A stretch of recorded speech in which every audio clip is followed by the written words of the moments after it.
पाकिस्तानी कोशिशों से अमेरिका और ईरान में जंगबंदी हुई। इसमें नायब वज़ीर-ए-आज़म इसहाक डार और फील्ड मार्शल सैयद आसिम मुनीर का अहम किरदार है।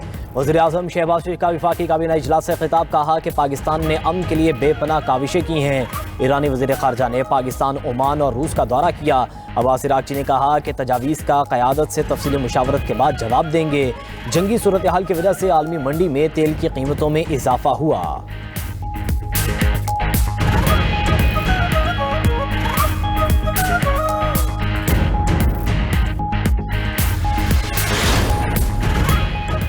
अमरीकी सदर की सीज़फायर में ईरान पर लफ्जी गोलाबारी ना रुकी। सोशल मीडिया पर ट्रंप ने कहा कि ईरान एटमी मुआहदे पर कोई फैसला नहीं कर पाया। ईरान जल्द फैसला करे वरना नताइज संगीन होंगे। अमरीकी सदर ने असलहा थामे अपनी तस्वीर भी शेयर कर दी। उधर अमरीकी जरीदे वॉल स्ट्रीट जर्नल ने दावा किया है कि अमरीकी सदर ने ईरान की तवील नाकाबंदी की हिदायत दे दी। मजीद कहा कि शाह चार्ल्स मुत्तफिक हैं कि ईरान एटम बम नहीं रख सकता। उधर अमरीकी सदर के शाह चार्ल्स से मुतल्लिक मुबैना बयान पर बकिंगम पैलेस का रद्द-ए-अमल आ गया। कहा कि शाह चार्ल्स एटमी अदम फैलाव पर दरीना मौक़िफ़। आज़ादी के बाद मार्का-ए हक हमारी तारीख का रोशन बाब है। मार्का-ए हक के बाद हम सिफारतकारी के महाज पर दुनिया में उभरे। वफाकी वज़ीर दिफा ख्वाजा आसिफ की पार्लियामेंट हाउस के बाहर सहाफ़ियों से गुफ्तगू। कहा कि वज़ीर-ए-आज़म शहबाज शरीफ और फील्ड मार्शल सैयद आसिम मुनीर अमन के हवाले से सबकी आंख का तारा बने हुए हैं। चंद माह पहले तक कोई नहीं जानता था कि पाकिस्तान सिफारतकारी की सतह पर दुनिया में मरकजी किरदार अदा कर रहा होगा।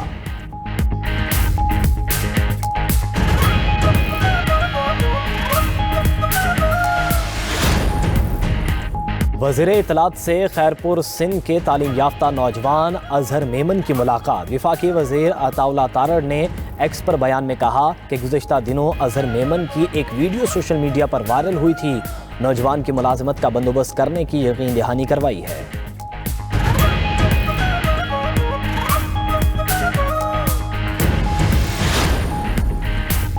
वज़ीर आला पंजाब मरियम नवाज से पाकिस्तानी नायाब फिल्मसाज शर्मीन उबैद चन्नाई की मुलाकात। वज़ीर आला ने शर्मीन उबैद चन्नाई की पेशावराना कामयाबियों और महारत को सराहा। मुलाकात में NSITCT में पंजाब फिल्म सिटी के मंसूबे पर तबादला ख्याल। इश्तराककार पर इत्तफाक। इस मौके पर वज़ीर आला मरियम नवाज बोली कि Punjab film city project Pakistan का पहला एंड-टू-एंड मीडिया प्रोडक्शन हब बनेगा।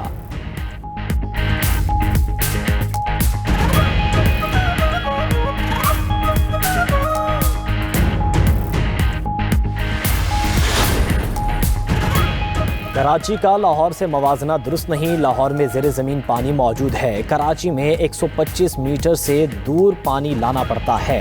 लाहौर में मेयर कराची मुर्तज़ा वहाब की पंजाब के वज़ीर हाउसिंग बिलाल यासीन के साथ मीडिया से गुफ्तगू। कहा कि चाहता हूँ कि वासा के साथ कोई MOU साइन करे।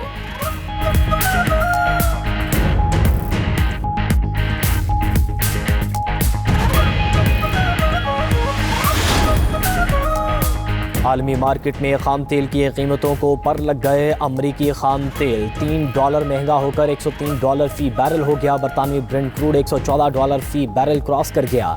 UAE का मर्बन क्रूड महंगा होकर $106 फ़ी बैरल तक जा पहुंचा। ईरान जंग के बाद अमरीका में पेट्रोल 30% महंगा हो गया।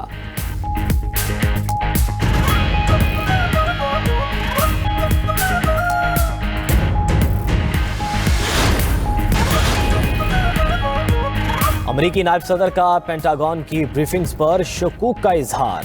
पेंटागन अमरीकी सदर डोनाल्ड ट्रंप को ईरान जंग की दुरुस्त और मुकम्मल मालूमात फराहम नहीं कर रहा। अमरीकी जरीदे दी एटलांटिक का दावा। रिपोर्ट के मुताबिक अमरीकी नायब सदर JD वेंस बारहा बंद कमरा इजलासों में पेंटागन ब्रीफिंग्स पर शुबहात का इजहार कर चुके हैं। उन्होंने सवाल उठाया कि दिफाई इदारे की दी गई मालूमात दुरुस्त और मुकम्मल भी हैं या नहीं। JD वेंस से ये सवाल भी उठाया कि पेंटागन को मालूमात किस हद तक काबिल एतमाद हैं। रिपोर्ट के मुताबिक JD वेंस ने अमरीकी मिसाइल ज़खायर में कमी पर तशवीश का इजहार किया और अमरीकी सदर को बराह रास्त सूरत हाल से आगाह किया।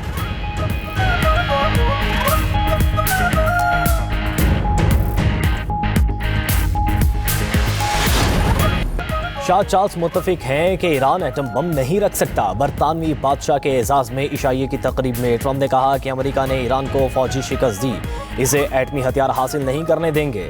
ईरान के पास एटमी हथियार हुआ तो पूरी दुनिया यरगमाल बन जाएगी। ये भी बोले कि ईरान ने बताया वो तबाह हो चुका है और इंतहाई बहरान की हालत में है। अमरीकी सदर डोनाल्ड ट्रंप का दावा, मजीद कहा कि ईरान चाहता है अमेरिका जितना जल्दी मुमकिन हो आबना हुर्मुज खोल दे। ईरान की नई तजावीज़ में सबसे पहले आबना हुर्मुज की नाकाबंदी ख़त्म करना शामिल है। अमेरिकी सदर की नेटो और यूरोपीय तहादियों पर एक बार फिर शदीद तनकीद। जर्मन चांसलर को हदफ़े तनकीद बनाते हुए कहा कि फ्रेडरिक मर्ज समझते हैं ईरान के पास एटमी हथियार होना ठीक है, वो नहीं जानते कि वो क्या कह रहे हैं।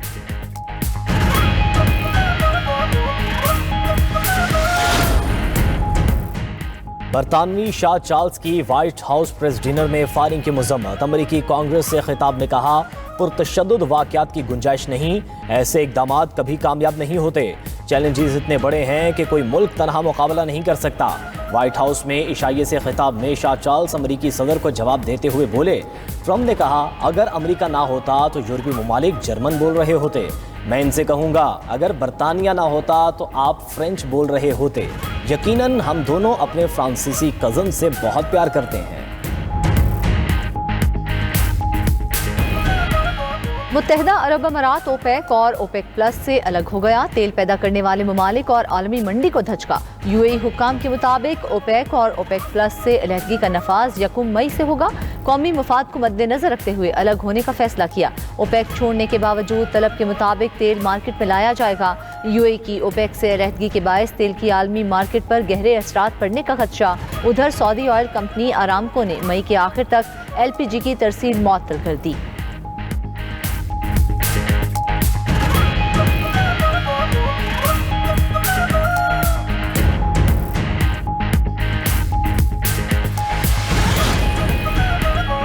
आलमी मार्केट में खाम तेल की कीमतों को पर लग गए। अमरीकी खाम तेल $3 महंगा होकर $103 फी बैरल हो गया। बरतानवी ब्रेंट क्रूड $114 फी बैरल क्रॉस कर गया।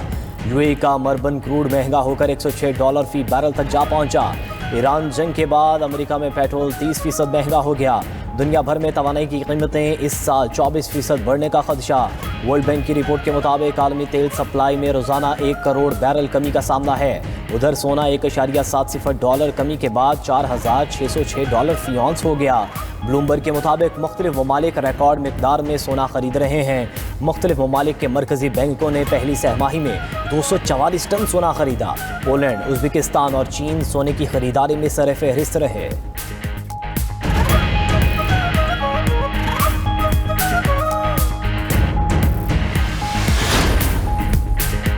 ईरान का बहरी जहाज़ों को कब्जे में लेने पर अमेरिका के खिलाफ अक़वाम मुत्तहिदा में एहतजाज। अबनाए हुर्मुज़ में अमेरिकी इक़दामात के खिलाफ ईरानी मंदूब का सेक्रेटरी जनरल अक़वाम मुत्तहिदा को खत। अमेरिका की जानिब से ईरानी बहरी जहाज़ों पर कब्जे को समुद्री कज़ाकी करार दिया। ईरानी मंदूब अमीर सईद इरवानी का सलामती कौंसिल से मुदाखलत का मुतालबा। खत में लिखा कि अमरीकी रवैया बैनुल अक़वामी कवानीन और आलमी तिजारत में खुली मुदाखलत है। ताकत का गैर कानूनी इस्तेमाल किसी भी सूरत में जायज़ नहीं। उधर तर्जमान कतरी वज़ारत ख़ारजा का कहना है कि अबनाए हुर्मुज़ को सियासी हथियार के तौर पर इस्तेमाल करना नाकाबिल कबूल है। आलमी तिजारती गुज़रगाह को सौदेबाजी के लिए इस्तेमाल नहीं करना चाहिए।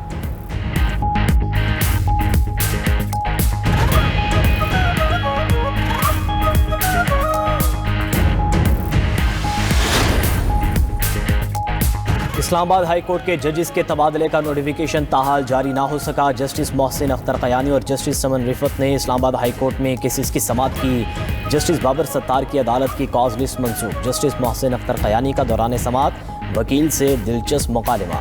रिमार्क्स दिए कि आपके दलाल से मुतमईन नहीं, लेकिन एक रिलीफ आपको दे देता हूँ। केस का फैसला नहीं करते, ये केस नए जज साहब सुन लेंगे। आप नए जज साहब के आगे एक कोशिश कर लेना। जुडिशल कमीशन ने गुज़श्ता रोज़ जस्टिस मोहसिन अख्तर कयानी का लाहौर हाई कोर्ट तबादला किया था। जस्टिस बाबर सत्तार को पेशावर हाई कोर्ट भेज दिया गया। जस्टिस समन रिफत इम्तियाज़ को सिंध हाई कोर्ट भेजने की मंजूरी दी गई। जस्टिस अरबाब मोहम्मद ताहिर और जस्टिस खादिम हुसैन सोमरू के तबादले की सिफारिश वापस।